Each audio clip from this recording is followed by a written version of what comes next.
আচ্ছা, আমরা কোথায় থাকবো? এখানে। এখানে মানে? মানে এই ঘরে। আমরা একই ঘরে থাকবো? হুম। আচ্ছা, তুমি আমাকে কি ভেবেছো? তুমি সাইকো না পাগল আমি কিভাবে জানবো? তোমার সঙ্গে এক ঘরে থাকা কোনোভাবেই সম্ভব না, বুঝলে? আচ্ছা, তুমি আমাদের পরিচয়ের 4 ঘন্টা পর 8 ঘন্টা।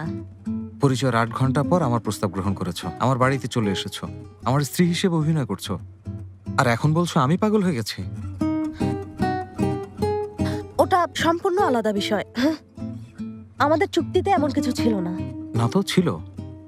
তোমাকে আমার স্ত্রী হওয়ার প্রস্তাব দিয়েছি, তুমি মেনেও নিয়েছো আর অভিনয় শুরু করেছো।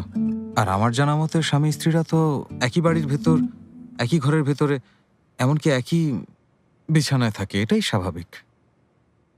কিন্তু তুমি তো নিজে এটাকে অভিনয় বলছো। হ্যাঁ, কিন্তু এটা তো শুধুমাত্র আমরা দুজন জানি, অন্য কেউ তো এটা জানে না। ভুলে গেছো? আচ্ছা হয়েছে, ভয় পেও না। তুমি বাবুকে নিয়ে ওখানে ঘুমাবে আর আমি এই সোফাতে ঘুমাবো। সোফাতে তোমার সমস্যা হবে না? তুমি চাইলে ওখানে ঘুমাবো একসাথে। না, আমি চাই না, বুঝাচ্ছো?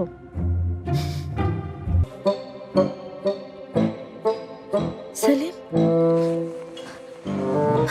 ওঠো, আরে ওঠো। কি করছো তুমি? হ্যাঁ, সেলিম নেই। সেলিমকে? আমার ছেলে, যাকে আমি সবসময় কোলে নিয়ে থাকি, যে তোমার জীবন বাঁচিয়েছে, তোমার বন্ধু, ভুলে গেছো? আইগ্যাস ইউনাইটেড নিশ্চিত করে সারা দেশের নিরবচ্ছিন্ন এলপিজি সরবরাহ। আচ্ছা, ওর নাম তাহলে সেলিম রেখেছো? সেলিম, সেলিম, ও বাবা, সেলিম, লক্ষ্মী সোনা, ঠিক আছে বাবা?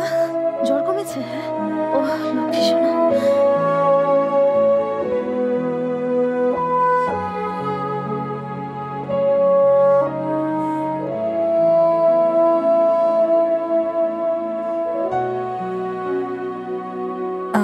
সবাই আমাকে দেখছে কেন? তোমরা দুজন বাবুর নাম কি সেলিম রেখেছো? হ্যাঁ। পলাতক আসামি তাহলে এখানে, তাই না? Good morning. তাহলে বাবুর নাম তোমার দাদার নামে রেখেছো?